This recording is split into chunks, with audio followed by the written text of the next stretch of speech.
Čau Milo, čo robíš? Nastavujem systém automatického váženia.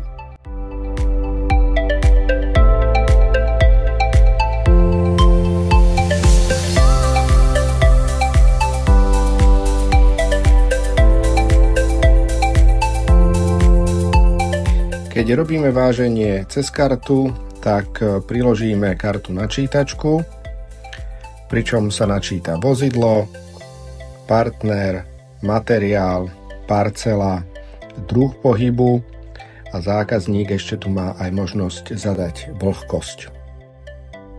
Keď príde auto na váhu, načíta si údaje a klikne na zapíš váženie, ale dostane upozornenie, že musí zadať vlhkosť, takže klikne na vlhkosť, zadá a následne váženie zapíše.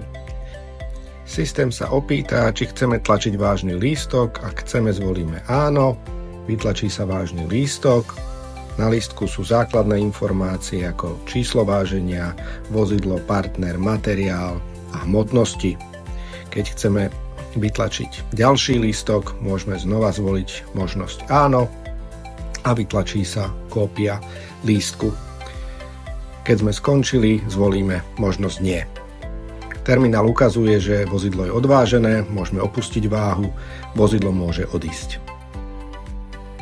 Váženie je možné zadať aj ručne, kedy vodič zvolí vozidlo vyhľadaním a následne výberom zo zoznamu. Ďalej vyberie firmu, obdobným spôsobom výberom zo zoznamu zvolí taktiež materiál, môže zadať parcelu, v tomto prípade je to voliteľná položka, ďalej druh pohybu, zadá vlhkosť a váženie zapíše s tlačením tlačidla, váženie bolo zapísané.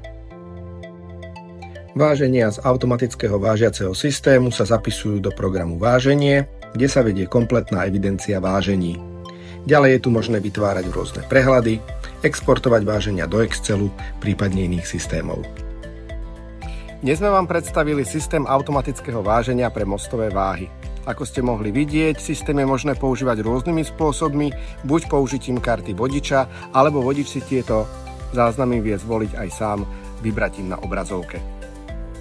Tento systém vieme upraviť podľa požiadaviek zákazníka na mieru, vieme k nemu pripojiť napríklad kamerový systém, ktorý vám vyhotoví snímok pri každom vážení a uloží ho do programu.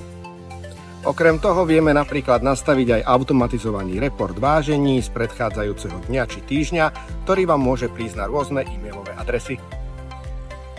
Tak sa nám kľudne ozvite a dajte nám vedieť vaše požiadavky, aby sme aj vám vytvorili riešenie, ktoré vám bude vyhovovať.